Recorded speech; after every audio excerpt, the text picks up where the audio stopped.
So good morning, everybody. You guys all up and at it? Taking it in so far? Awesome. Well, I'm excited to be here with you this morning. As people read my bios, I sometimes chuckle depending on where I am. So I do speak in front of a lot of agricultural groups, people who are part of that industry or they have that background. And as I sit here today in Fargo, I'm like, oh, I wonder if they knew half the things that she was saying, from backgrounding feedlot to cow-calf operations. So sometimes I explain it a little bit more as we go through. And the fun is, that's what all of my pictures are going to relate to as well. So we're going to dive in here. I know we've got about 45 minutes or so, and we'll see if there's a little bit of time for questions at the end. I have to laugh because a friend just said, go do what you do. And I'm like, oh gosh, okay, whatever that is that I do. A couple weeks ago, I hosted a Live to Lead event out west in Watford City. Somebody, now I gotta see, I probably shouldn't say this if she's in the room. If you are, just pretend you're not. A poor lady this morning, she's like, oh, Watford City, that is a ways. Is that about an hour from here? And I'm like, oh, we're about 6 hours west of here. And a kid asked me, so we had a bunch of youth and adults at this Live to Lead. It was a leadership event. And one of the kids came up to me afterwards, and she said to me, she goes, are you from Canada? And I was like, oh my, like I shouldn't even say oh probably right now. And I was like, I'm actually from North Dakota. No, I mean, I'm close whenever I explain it to people. You know, we're couple hours from Canada and an hour from Montana maybe. So we are way up there in that northwest corner, but it's an honor to be here with you guys today. So this is my crew, if they come up, or I might see, we practice tech, but can you advance forward maybe? There we go, there they are. Okay, that's my crew. I always, wherever I am, whoever I'm talking in front of, they're one of my most important crowds. I think about that a lot, especially as a mom. I get to be in front of a lot of audiences and share a lot of different things, but that's my most important audience right there. And I think about how I can show up here, but then how do I show up at home, right? One of my favorite quotes is, more is caught than is taught. You can tell your kids what to do. You can tell them this is how they should act, how they should behave, how they should treat other people. But am I setting that example, whether I'm here in front of people and trying to be professional or whether I'm at home with just them? So this is my crew. My husband CJ is actually from South Dakota. So he's kind of the odd man out. A lot of times you hear women moving to the husband's operation. He thought North Dakota looked pretty great, so he moved up there, and we've been together for over 15 years. Like I said, he's from South Dakota, so he's got the same agricultural background. He heard there was an oil boom out west. You guys have been out west? Yep. It's a little different world. What's interesting is my hometown is Watford City. So I live in the town that I grew up in. And if you know, Watford used to be around 1,800 people when I grew up there. And now, this year alone, we learned, the superintendent shared these numbers recently, there's over 2,300 kids in the school system alone. So the town used to be 1,800, and now the school system has over 2,300 kids. And so life has changed for us a little bit out west, but I'm always the person that you can either take it with a grain of salt, you can find the good in it, be a glass half full person, or you're the person who moved away from Watford City a few years ago, right? So that's my husband, CJ. You can see my daughter, Tylee. She is 13 years old up there, so living that teenage life and having fun with it. Firstborn. Who's firstborn in this room? I always like to get a read on my audience. Oh, because you're all at a leadership conference, right? Tylee is so that firstborn child. They go ice fishing sometimes with my dad. We are 10 minutes from the Missouri River, but we farm and ranch. So I would be sitting in a tractor watching everybody go by with their campers and their boats and stuff, even as a young child, because that's what we did, right? We did the farm and ranch way of life, and I thought, oh, must be nice. We are 10 minutes from the river, but we don't go there that often. But my dad likes to, of course, now he takes his grandkids to the river, and they go ice fishing quite a bit. And so it was last year, my dad took the kids, they take their ice skates and everything with them, and they come back that evening. And my dad says to me, he's like, do you know what Tylee did the whole time? And I'm like, well, maybe they went to the neighbor's ice house. Maybe they were ice skating a majority of the time. I don't know. What did she do? He's like, she was in the ice house organizing all my spices in the cupboards and my pots and pans. And I was like, oh, that would be Tylee for you, organizing firstborn, making sure everything's ready to go. So I know when I'm gone for events like this, she's probably running the ship at home. So then we've got 𝐻𝐸𝐿, Cowboy 𝐻𝐸𝐿. He's just turned 11 years old. I always tell people if I have a belt buckle on, it's probably one that he has won at a rodeo. He told me recently, he's like, I think you should just homeschool me. And I actually shouldn't hear stories like Amy's. And I'm like, I mean, that is not the Lord talking, right, or anything. But he one day, he's like, you should homeschool me. I'm like, no, I don't have time, nor energy, nor do I want to whatsoever. And I'm like, why would you want to be homeschooled though anyways? And he goes, well, then I could just ride horses and haul hay with Dad all day. And I'm like, oh, the things you think your parents do all day long, right? But we have a lot of fun with him. He's hardworking and is pretty entertaining. But then is there a third child in the room here? I like to look hard at these people. And I know it's not always true for everybody, and so I'm really putting you in a compartment. But we have this child, Lainey, right? A funny story regarding Lainey. I wasn't sure if I was going to tell this, but it's just too entertaining not to. So obviously we've got the oil boom going on out west. Lots of change. It's become much more diverse than Western North Dakota ever was before. A lot of cultural differences, all the things. So 𝐻𝐸𝐿 was probably maybe 4 years old when I was pregnant with Lainey. And my mom asks 𝐻𝐸𝐿 one day, she says, what do you think it's going to be? And we didn't find out with Tylee or 𝐻𝐸𝐿 if it was going to be a boy or a girl. For me, who likes a lot of detailedness and planning, I was like, I can let this be a surprise, and it's so fun. And so mom asked 𝐻𝐸𝐿, my mom asked 𝐻𝐸𝐿, what do you think it's going to be? And you can just picture a little 4-year-old boy sitting there thinking, and he's thinking really hard. And finally he goes, I think it'll be Hispanic.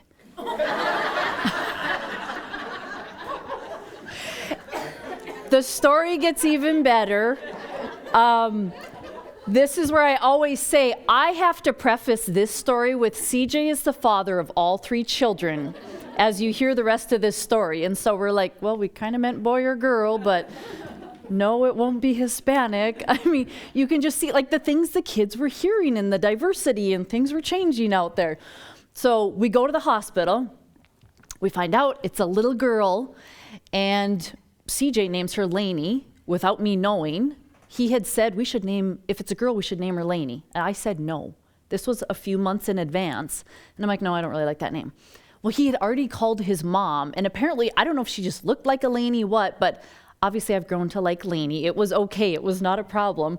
But Tylee and 𝐻𝐸𝐿, when they were born, they were like me.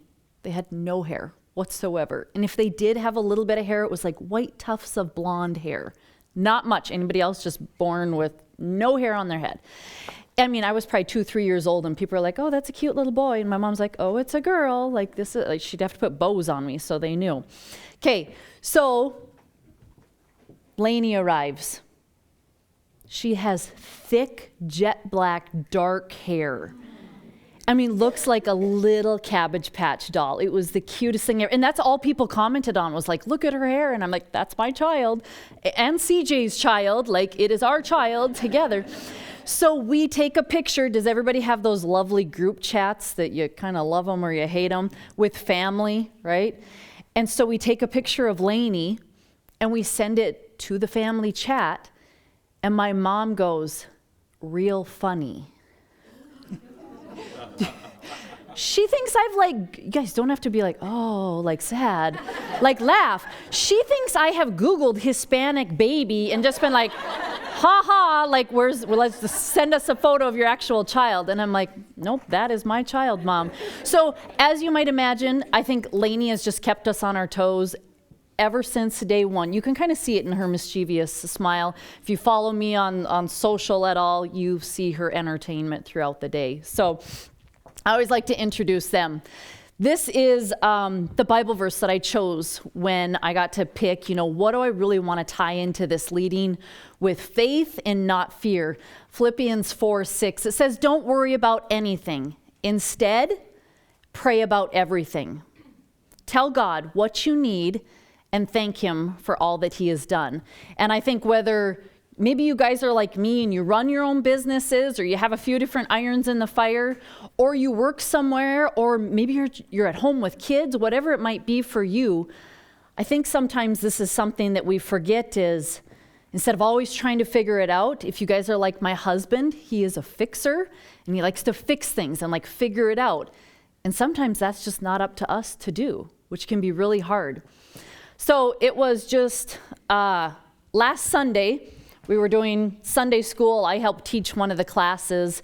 And one of the questions in the guidebook as we went through it with the kids, by the way, we have just you can pretty much see that is the size of the church that I go to. It is 2 little country churches that we go to, and they rotate. So the first 2 Sundays we're at Banks, and the next 2 Sundays we're at Garden. And this is at Garden. It has the beautiful stained glass windows there. And like I said, you can about see the front of the church, and you are about at the back of the church there. And sometimes I will actually catch people as they're driving. They'll stop and take a picture of the church because it's just sitting there on the hill, big, white, beautiful. And I've had people actually say, is that open and functioning? I'm like, yep, twice a Sunday we meet here at this church, so you're welcome to join us. But one of the questions that was in the kids group was, what makes it easy to love God? Think about what your answers would be. What makes it easy to love God? And of course, hearing it from kids, it's always fun to hear their answers, right? It's he cares about us, and he listens to us, and he shows up, and we can talk to him, right? He's for us. All these things. He wants us to succeed. But then the next question was, what makes it hard to love God? And I, as the Sunday school teacher, I'm like, oh gosh, do I ask the children this? Do I not? Or what are they going to say? What are they thinking? And they just kind of sat there for a minute. And of course, the answers that you would maybe expect, maybe you're thinking it right now, what makes it hard to love God? Sometimes it's hard to actually hear him. He's not physically here with us, is what some of the kids said. I can't actually see him. I don't always understand what he wants me to hear. And I thought, that's how it is for us adults too sometimes, right? How am I when I have these challenges in life and there's all these hard things being thrown at my way, and I'm trying to figure out if I'm doing the right path? And I think Sarah said it this morning, where it's is that me talking about what I actually want? Or is that God saying the direction that I should go?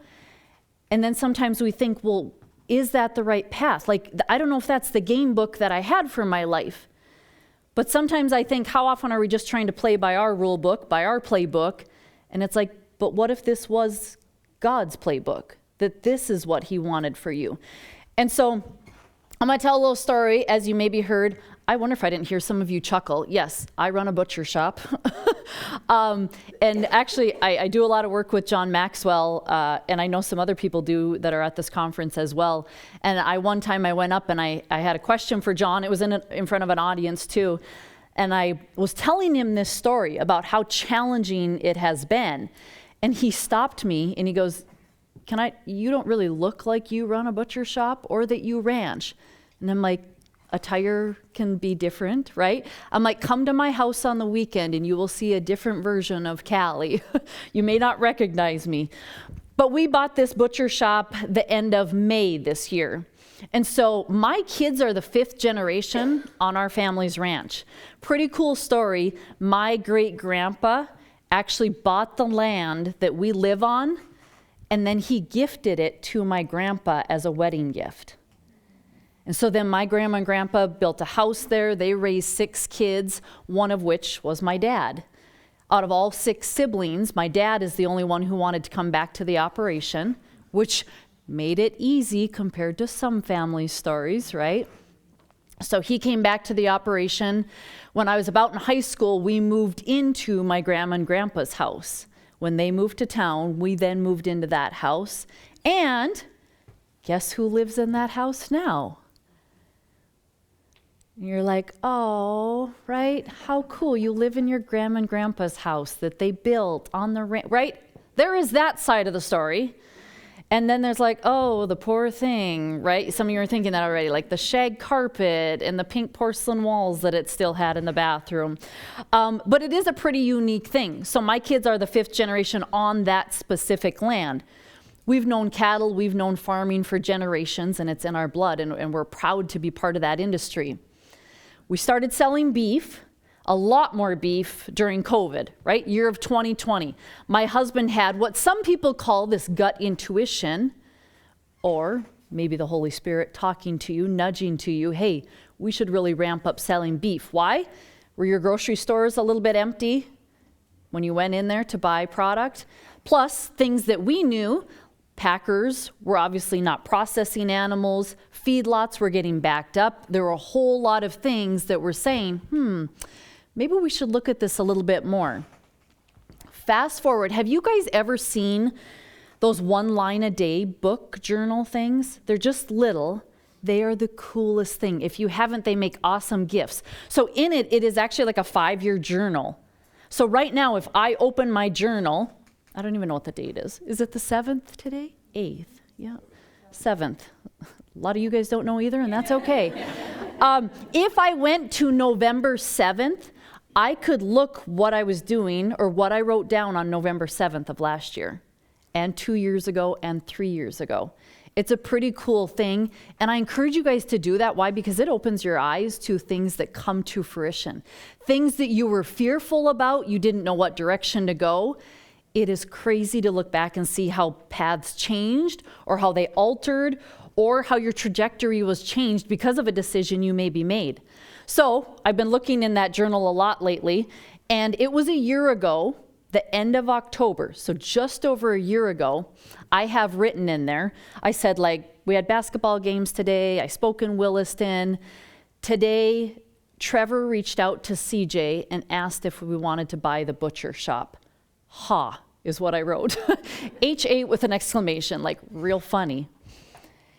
And fast forward, here we are a year later, right? We own this butcher shop now and stuff. And I will tell you, we could have a week-long conference on the fear that has gone into that place and the things that are throwing us curveballs. But yet this is the interesting thing, is for the longest time, we fought so hard to get this place bought. Do you think it's easy to buy a butcher shop?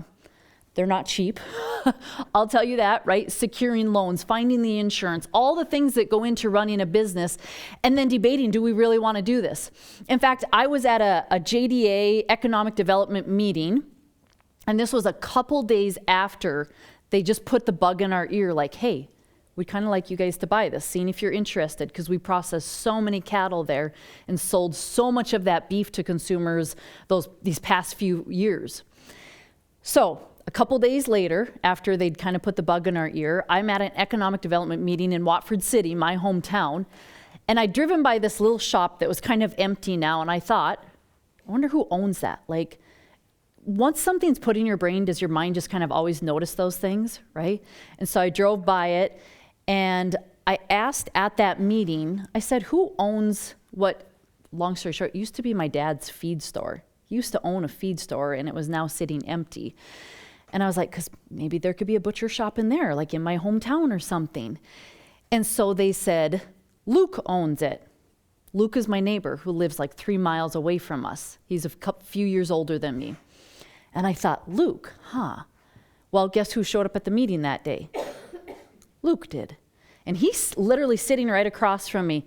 I'm like, Luke, I heard that you own the old wold feed and seed store. And he's kind of, reading people. He's like, yeah. So then what? But it just got my brain going. I will tell you, it's now like I think they do dishwashers and washing machines and things there. So you're probably like, did it become a butcher shop? It did not, although I think it'd be really cool because it says wold feed and seed in the cement on there from when my dad built it.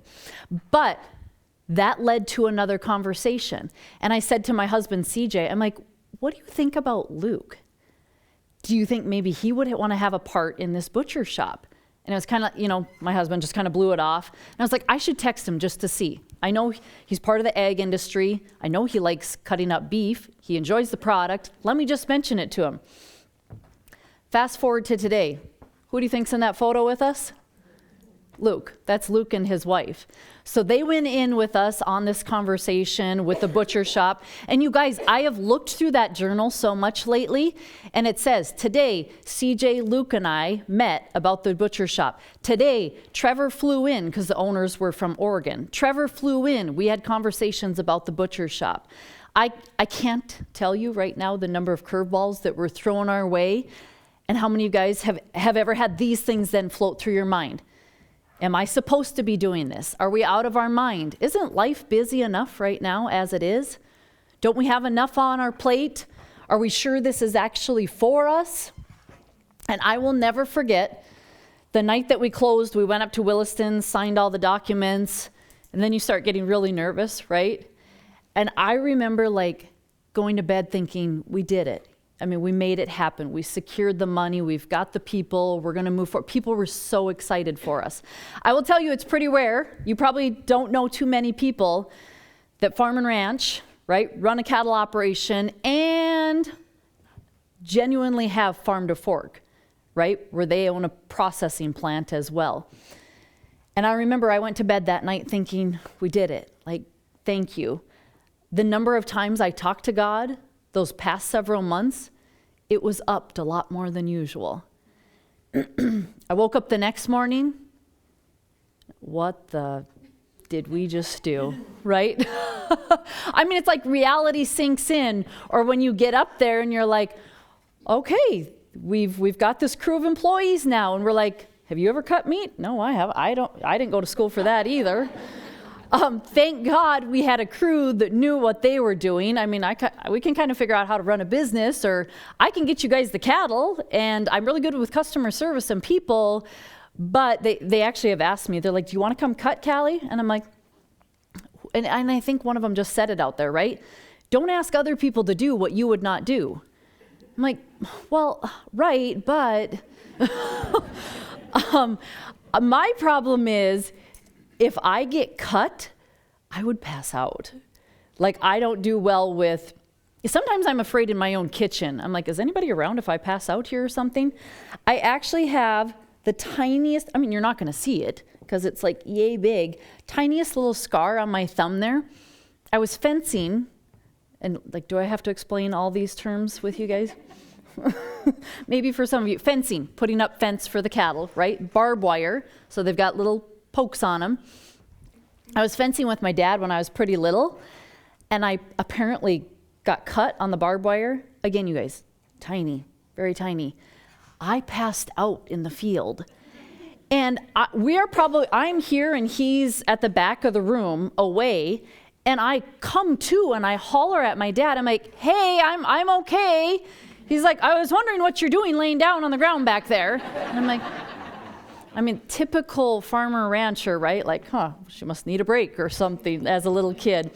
So I don't do well. I've come a long ways with needles, right? Having 3 children. I one time told the nurse, I'm like, I'm not a fan of needles. So as they draw blood, they draw a little bit of blood, right, when you're having babies. And she does really good. She's talking to me, distracting me. Or some of you, maybe I shouldn't tell these stories if you're getting woozy. My mom's always like, are you okay with somebody telling this story, Calli? I'm like, Mom, please. I'm doing much better than I used to. She's drawing blood, gets done. It's a success. She's bandaging it up. And then she takes the vial of blood. And it's like, we're good. We got it. And I'm like, oh, my God. I'm going to go lay down for a minute. So anyways, where was I going with my stories? I don't know half the time because I go off different trails. But we're talking about, was this the right path for me, right? Do you want to come cut up beef, Calli? And it's like, I've never done that before. And if I cut myself, we're USDA federally inspected, which doesn't mean a whole lot to you maybe, but just know that we've got an inspector there and I can then sell it to you is pretty much what that means, okay? And I'm like, guys, if I pass out back there, I'm gonna be of no good, so I'm gonna stay up front with the customers and visit with them and take phone calls. So have you guys ever been here? Asked yourself these questions? Maybe if not weekly, daily? Did I mess up? This has been so hard. I've said it to my Bible group. I'm like, we worked so hard and I felt like God was pushing us towards, yes, this is for you guys. But then I have this second voice like, maybe it's not. Maybe you're not capable of running this end of it and taking all of this on. Is he not listening to me like the kids said? Isn't that sometimes the challenging part? Like, is he hearing me or is he not? Was this my plan or was it his? Did we take a wrong turn somewhere? And I'm guessing you guys have all thought that thought sometimes. Just questioning, is this where we are meant to be? And I've said that out loud where I'm like, I thought this was his plan. But then sometimes I sit there and I think, maybe it is and I'm just being challenged. Right? What about those setbacks that have come in front of you? And challenges. And then all of a sudden you have this fear rising up inside of you. I love this photo. This was us trying to take family photos last year. This is how well it was going. Thankfully, my sister-in-law was doing our photos and has fun ideas. And it's like, okay, if you want them to run across the bales. How many of you can relate? I feel like these are the 3 stages that you are in often in life. We've got 𝐂𝐮. 𝐂𝐮, I feel like, is usually enjoying life. He's pretty fast and athletic. He's at the front of the crowd. Look at, he's even got a smile on his face. Some of you maybe feel that way sometimes, like things are going your way. Then we've got firstborn Tylee in the middle, who's like, oh, I don't want to mess up, right? Things look like they might fall, they might crash. I don't know if I want to show up to this today because things might just fall apart. It's like you're just waiting for something to go wrong. Do you guys ever think that way? I know people that sometimes they've said, man, things are just so good right now. It's like, what's coming around the corner then? Maybe it's Lainey. Maybe Lainey is coming around the corner and you feel like you're wiping out. Feel like you just tripped and you ate it. And I think sometimes that's what happens in life when we face these setbacks, these challenges, these hardships. You maybe heard her when she introduced me say, I do a lot of coaching as well. And so I've got that training in my back pocket. I also am a mental health first aid facilitator, which whenever I get in front of a crowd, I always like to ask, how many of you have first aid CPR training? Put your hands up. First aid CPR. Okay, I've probably taken it 3 times in my life. Took it in college once, took it for a couple jobs sometimes. How many of you have ever had mental health first aid training? Okay, a decent amount here. You guys, sometimes it's usually, I have 90 to 100% of people have done first aid CPR. Some groups I'm in front of, some of you probably, you've never even heard of mental health first aid, okay?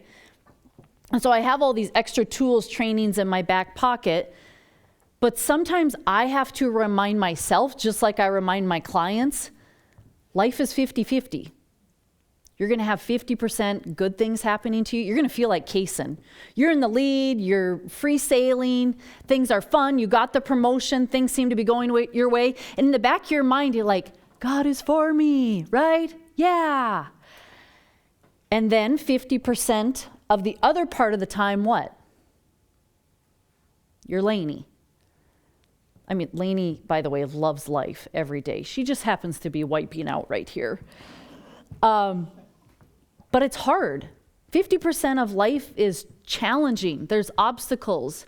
Things get thrown your way that you didn't expect. There's sadness, there's loss, there's hardships. And I often teach people, how do we handle that hard? Because I think sometimes without faith, it's really easy to have those questions that I mentioned earlier.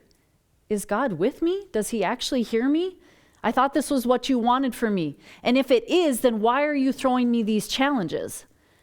But I think when we can change our perspective and we can sit and get still and quiet and realize he's still with us even in those hard times, right? And I always say, just because it's hard doesn't mean it's wrong. I think we need to remember that. I think sometimes we get challenged in life and we're like, oh, this is so hard. This is frustrating. We'll use the excuse and we'll turn it on ourselves and we'll be like, this must have been what God didn't want for me. We use it as an excuse to get out of something. Have you guys ever done that? You just twist it in your own mind and be like, clearly he didn't want me to face this hardship in life. But maybe he did. Maybe he just believes in what you are capable of, and he's strengthening you to become this person that can be even stronger, have a bigger impact, make a bigger difference. So think about that. Sometimes I believe hard is exactly what we have to go through. I always love the quote, God will feed the birds, but he doesn't throw it in the nest for them. Have you ever heard that? He feeds the birds, he provides just like he does for you, but you don't just get to sit there and think it's going to be handed to you. And that's one of the things that I've thought a lot about when it comes to that butcher shop. So when you have nothing left but God, who do you turn to? I think we've been in that situation. I mean, all the years that I've been alive, this has probably been one of the hardest years. And I can blame the butcher shop. All the hard that we have faced, the challenges. I've been down in Iowa this week. I was doing a training on Monday and Tuesday. It was Monday. Monday, we got a text that one of our employees is moving back to Wyoming. We tried really hard to get his girlfriend up to North Dakota, and she wasn't budging. So he's moving. Last night, I get a text. Another employee lost her babysitter, and she won't be able to keep coming to work. We don't have a big crew, you guys. We have 8 people to begin with. And everything can seem like a setback. And my husband and I have had more conversations trying to figure this out, trying to see what is the path for us. In fact, it was probably just a couple weeks ago, one of our other employees was sick. He'd been in the hospital for 2 weeks. And I kid you not, 2 weeks ago, Sunday night, my husband and I that's the pro and con of being in business so much together. I told him one time, I'm like, we cannot talk about the beef plant anymore in bed. He's like, what do you want to talk about? I'm like, I don't know. Let's talk about the ranch. And it's funny because some people have brought this up to us where they say, like, how can this be so challenging for you? You grew up farming and ranching. Don't you see obstacles there? I'm like, we do. And I think we were so used to that level of challenge. I mean, I saw a sign the other day traveling to Iowa. It was for, I don't know if it was a chemical company or tractor company, and it said, seeding is believing. And I thought, how true?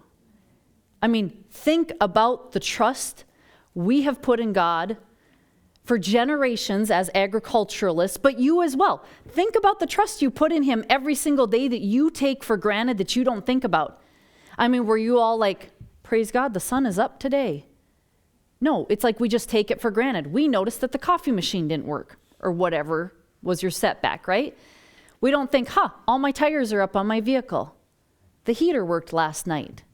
My kids are all healthy and went to school today. We miss those little things that we take for granted. And so then when a curveball gets thrown to us, we're like, oh my gosh, God, how could you do this to me? And then it feels like your hands are tied. And it's like, what step do I make? How do I move forward? So 2 weeks ago, laying in bed, CJ says, I don't know what we're going to do.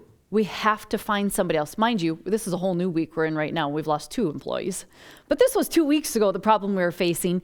And he said, we have to find somebody, and I don't know how we're going to find them or what we should do or what the best bet is. Because does everybody know how to cut meat? No, right? It's kind of a lost trade, and it's not something that somebody wants to do every single day. Stand on their feet and cut food, produce your food for you. And so that was Sunday night. The next morning, because I run the social media, I texted them. I'm like, hey, is there anything specific you want me to put in the job description or what we're looking for? And CJ writes back within minutes. He said, actually, a guy just walked in, and he said he has experience at the grocery stores and another butcher shop, and I said, we're going to give him a try. That night, laying in bed again, remember, we're not supposed to talk about working, but we were, and I just said to him, I said, do you see how it works sometimes? What were we just talking about 24 hours ago? How we have to find somebody. How are we going to find them? And it's like your hands are tied. You don't know what to do, how to move forward. And within hours, somebody walks into the butcher shop with experience. And sometimes I think that's how we feel is You get backed into a corner where it feels like it's impossible and you don't know what step to take, how to move forward. And then there he is, he shows up. And so somebody said it earlier today, right? It's like maybe not everybody here. I believe there's some people here that maybe don't have that close of a relationship with God. But I think about, okay, do we believe in him? Yeah, I believe in God. But how much do I trust him when it comes to my life, when it comes to these big decisions, when it comes to, will you provide because I don't know what else to do right now? I think people think this industry can be a lucrative industry because I know what you're paying at the grocery store, right? Things aren't cheap. Do you know why?